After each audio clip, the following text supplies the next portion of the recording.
Hi everyone, this is Annalisa. Welcome back. So today I am super excited to share with you this new technique that I was working on. I came up with the idea after watching one of Jessica Winterstrom's videos where she was doing a dirty pour, and it just got me to thinking how it would be so awesome to take my pillow paint and layer it and then do a tree ring pour as my base and then bloom on top. I knew this was going to take a few tries, and so I just wanted to go for it, and I was really excited to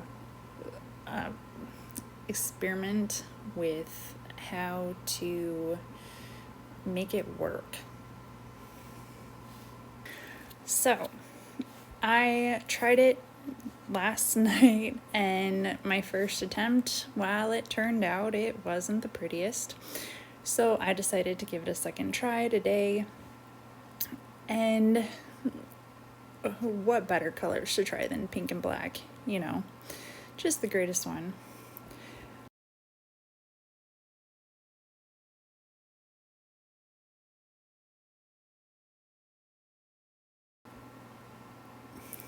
As with everything, you need to remember, practice makes progress. Nothing's ever going to be perfect right off the bat. So I thought that was a really good message to give for this particular project. So I wanted to start with a good amount of movement as I started to do my tree ring pour. And I always try to get it spread out just a tiny bit before I start doing anything.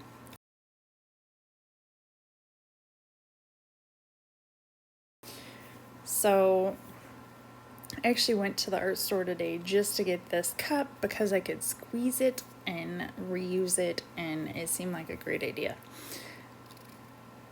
Anyway, while I'm not very good at tree ring pours, I really liked the way that this turned out.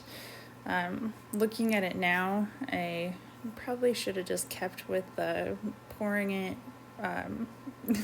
in circles all in one spot instead of kind of moving it around, but it actually turned out kind of cool and gave it a neat effect. And so the one thing that I really noticed last night when I was doing my first attempt at this was that my tree ring pour ended up lopsided. It wasn't moving in the same direction, and so it ended up being where I had to throw more of one side of the bloom off of the canvas than the other side. And then I overspun it a little bit because I was trying my hardest to get it off.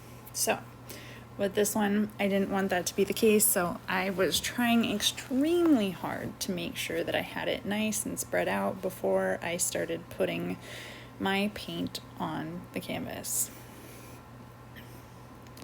Or in this case, they're technically cradled wood panels.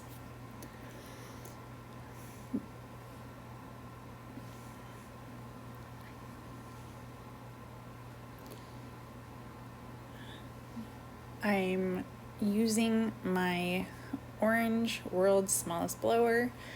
This is hands down my favorite way to blow out blooms. I get short of breath whenever I try to do it. Just when I blow straight on it. I'm not sure why, but I always end up extremely lightheaded. So this kind of saves me, and then the straw allows me to kind of go in behind and add some extra. And I've said it once and I'll say it a million trillion times, embossing tools are amazing.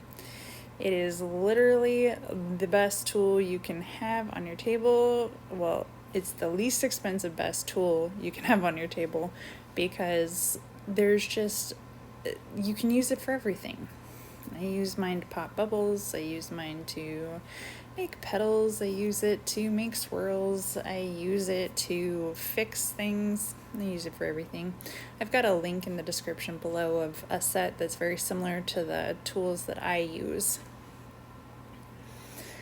This particular spot, I realized that I had picked up an embossing tool that had white, and so I was trying to fix it. You can kind of see the white over in there.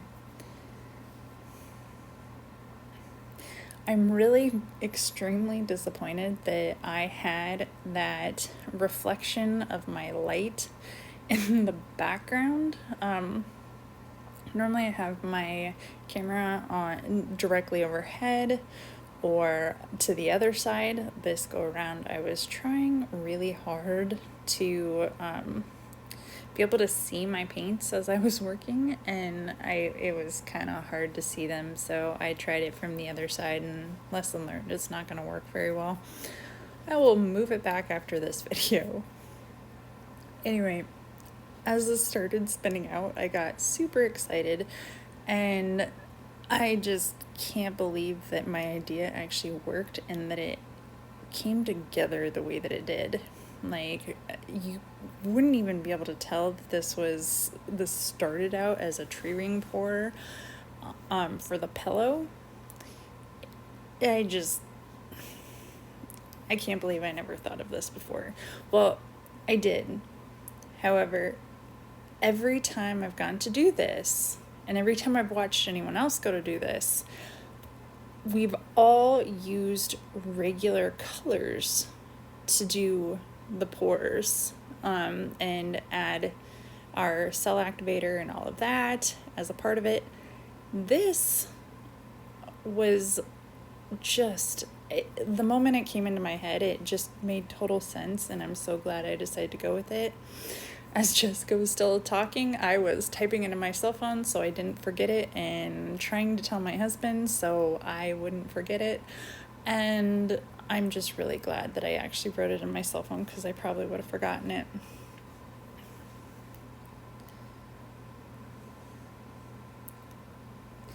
I was trying to establish by this point how much paint was still flying off of the canvas, because I wanted to make sure I had enough that was off,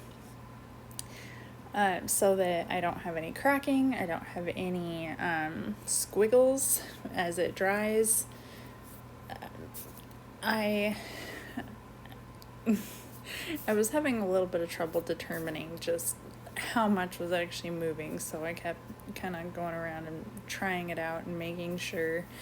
And see, it moves a little bit in the middle, but this is the point where I kind of am starting to realize I'm doing pretty good, and I think I can call it. So going through, popping all the bubbles, because that's extremely important. Before you put away any painting, you always want to make sure you pop any bubbles you see coming up, because they will create craters in your dry paint. After I do that, I always like to give it just one final spin, because sometimes it just, if you have an area that's not consistent, it'll just kind of make it much better, or make it look more seamless. Thank you so much for watching. I hope you enjoyed this, I'm not sure what to call it, tree ring bloom. If you enjoyed it, please don't forget to click like and let me know what you thought of it, and subscribe if you'd like to see more. Have a great day.